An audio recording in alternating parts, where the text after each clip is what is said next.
جنہوں نے نماز کو ضائع کر دیا اور خواہشات نفسانی کے پیچھے لگ گئے، سو ان قریب ان کو گمراہی کی سزا ملے گی۔ ہاں، جس نے توبہ کی اور ایمان لایا اور عمل نیک کیے تو ایسے لوگ بہشت میں داخل ہوں گے اور ان کا ذرا نقصان نہ کیا جائے گا،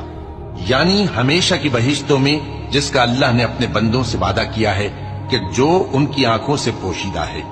بے شک اس کا وعدہ نیکوکاروں کے سامنے آنے والا ہے،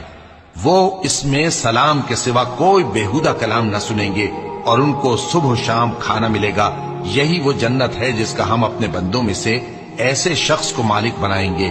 جو پرہیزگار ہوگا۔ اور فرشتوں نے پیغمبر کو جواب دیا کہ ہم تمہارے پروردگار کے حکم کے سوا اتر نہیں سکتے، جو کچھ ہمارے آگے ہے اور جو پیچھے ہے اور جو اس کے درمیان ہے سب اسی کا ہے، اور تمہارا پروردگار بھولنے والا نہیں، یعنی آسمان اور زمین کا اور جو